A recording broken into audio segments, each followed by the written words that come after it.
आपकी बॉडी में नई सेल्स बनने का काम 80% रुक जाता है। अब 24 घंटे में 330 करोड़ कोशिकाएं बननी थी, तो 7 घंटे में कितनी बननी हुई?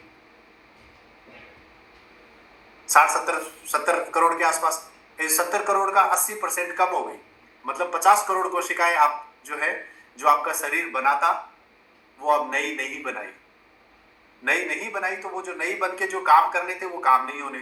इसका मतलब आपके शरीर के नई होने की प्रक्रिया आपने रोक दी। और एक और बहुत खूबसूरत सा काम किया, और वो ये, मेरा मन करता है मैं सिर्फ इसी चीज पे आगे बोलते जाऊं, टॉपिक तो आगे दूसरा है। वो क्या होगा पता है? अगले 24 घंटे के लिए आपका स्लीप साइकिल बिगड़ जाएगा। ये 7 घंटे के लिए नहीं है, पहली 3 चीजें 7 घंटे के लिए थी, ये 24 घंटे के लिए है। क्या? अगले 24 घंटे के लिए आपका स्लीप साइकिल डिस्टर्ब हो जाएगा। जो हार्मोन आपको सुलाता है, वो जो हार्मोन आज रात को प्रोड्यूस होगा, उसकी क्वालिटी खराब होगी। तो आप याद है नींद वाले टॉपिक में मैंने 4 स्टेज बताए थे, REM, NREM1, NREM2, NREM3। ये NREM3 स्टेज वो है जहां आपकी बॉडी रिकवर करती है। आज रात को आप NREM3 में नहीं जा पाओगे, आपकी बॉडी लेके ही नहीं जाएगी आपको।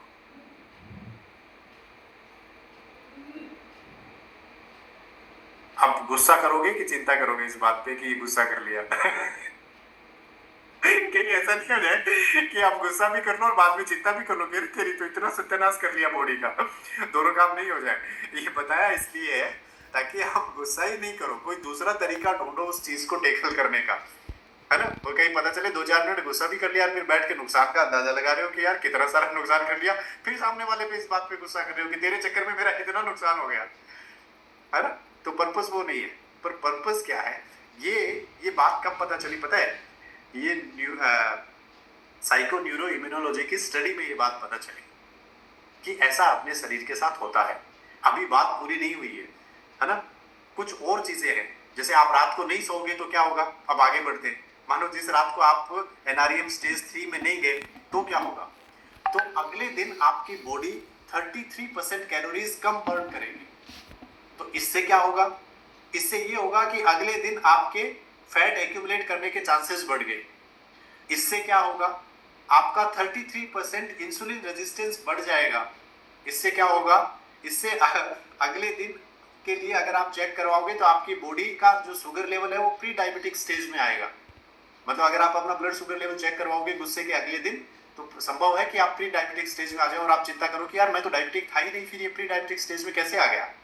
ये इतनी सारी चीजें, ये लिंक है। अब तक अपने को ये पढ़ाया नहीं गया है।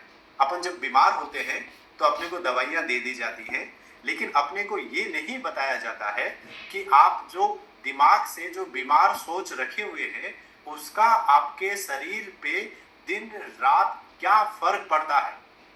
जैसे आपने क्लब में ये सीख लिया कि अगर आप फ्रेंच फ्राइज खाओगे तो वो सिगरेट से ज्यादा नुकसानदेह है क्योंकि वो क्रोनिक इन्फ्लामेशन करती है। लेकिन क्या आपको ये समझ में आता है कि अगर आप अपने मन में कोई बुरा विचार आधे घंटे के लिए रखे हुए हो, कोई चिंता के विचार आधे घंटे के लिए रखे हुए हो, कोई गुस्से के विचार आधे घंटे के लिए रखे हुए हो, तो वो भी आपकी बॉडी में सेम ही चीज कर रही है जाके। क्या? क्रोनिक इन्फ्लामेशन ही पैदा कर रही है। और क्रोनिक इन्फ्लामेशन से ही कैंसर होता है, क्रोनिक इन्फ्लामेशन से ही हार्ट डिजीज होती है, क्रोनिक इन्फ्लामेशन से ही डायबिटीज होती है, क्रोनिक इन्फ्लामेशन से ही अस्थमा होता है, क्रोनिक इन्फ्लामेशन से ही सारी क्रोनिक बीमारियां होती है। तो 2 तरीके से पैदा कर सकते हो आप शरीर में, बुरा खाना पीना और बुरा सोना और नहीं एक्सरसाइज करके।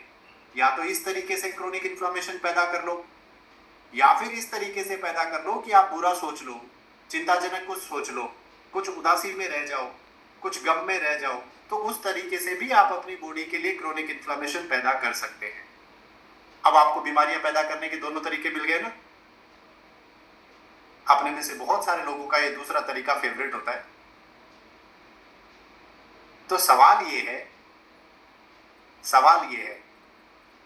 कि मानो कोई बहुत चिंताजनक सिचुएशन लाइफ में चल रही है, तो अब क्या करेंगे?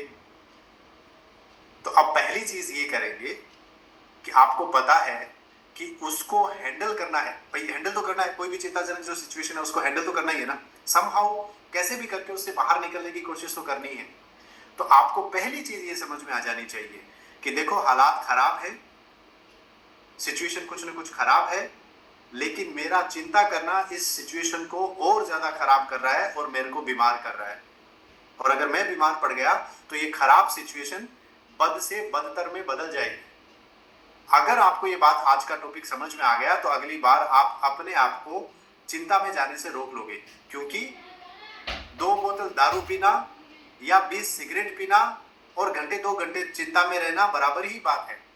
तो घर में आप उस व्यक्ति को बहुत टोकते रहते होंगे जो कि नशे पत्ते करता है, गुटखे खाता है, उसको टोकते रहते होंगे कि ये गलत है, ये स्वास्थ्य के लिए गलत है। बहुत अच्छी बात है, बिल्कुल ही गलत है, पक्का ही गलत है, लेकिन ठीक उतना ही गलत आपका चिंता में रहना भी है। ये मैं नहीं कह रहा हूं, ये साइको न्यूरो इम्यूनोलॉजी कह रही है। आप में से बहुत सारे लोगों ने प्लेसिबो इफेक्ट के बारे में सुना होगा। सुना है क्या? प्लेसिबो इफेक्ट क्या होता है? तो प्लेसिबो इफेक्ट पिछले 70-80 सालों से दुनिया भर में हजारों रिसर्च हुई है। ये एक ऐसा टॉपिक है जिसपे हजारों रिसर्च हुई है। क्या टॉपिक है ये? कि 20 मरीज इधर से लिए, 20 मरीज इधर से लिए, ठीक है, और दोनों ही ग्रुप को ये बताया गया कि आपको हम डायबिटीज ठीक करने की दवाई दे रहे हैं या कोई भी बीमारी ठीक करने की दवाई दे रहे हैं। इन 20 को वास्तव में दवाई दी गई, इन 20 को दवाई नहीं दी गई, एक गोली दी गई, उसमें कुछ भी नहीं था, सिर्फ पाउडर था जो बॉडी में कोई फायदा नहीं कर सकता था, वो दी गई।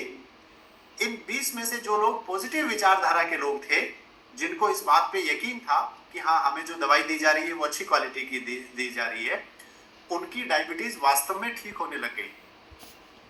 अब ये आपको सुन के ऐसा लगा होगा, नहीं ऐसा होता थोड़ी है, या ये कोई रिसर्च थोड़ी है, तो प्लीज आप पढ़िए, इस पे कम से कम 200 तो किताबें छप चुकी हैं और राम जाने कितनी स्टडी हो गई है दुनिया भर में, अलग अलग सेक्टर में, अलग अलग, एक सिर्फ मेडिकल सेक्टर में नहीं, अलग अलग सेक्टर में इस चीज की स्टडी हो चुकी है।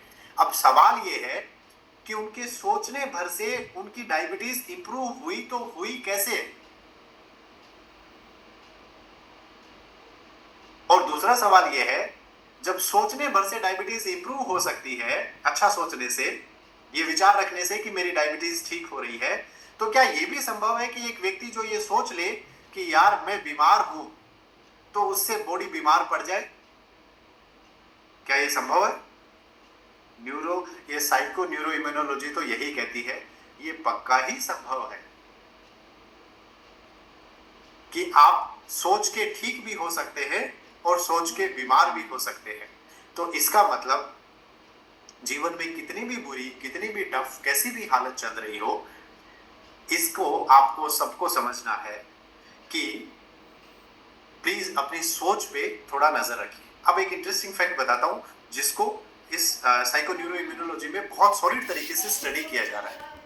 अब तक आपने क्लब में आके एक बात तो सीख ली होगी, क्या? कि आपका जो इम्यून सिस्टम है, आपकी जो इम्यून हेल्थ है, वो कहाँ है? मैक्सिमम कहाँ है? हाथ में है, पांव में है, सर में है, कहाँ है? सबसे ज्यादा इम्यून से हेल्थ कहाँ है आपकी? कौन कंट्रोल करता है? कौन से ऑर्गन में? कोई बताएगा क्या? हमने क्लब में डिस्कस किया हुआ है कि आपका जो है कौन सा ऑर्गन है शरीर का जिसमें, मतलब जिसको अपन ये कहते हैं कि यहाँ आपकी इम्यूनिटी है सबसे ज्यादा, कहाँ है? कोई बताएगा? हमने क्लब में डिस्कस किया हुआ कई बार। प्रतिमा जी, गट हेल्थ। परफेक्ट। 70% आपकी इम्यूनिटी कहाँ है? गट में। अब मैं आज आपको एक जोरदार चीज बताता हूँ जिस बारे में अभी तक आपने ढंग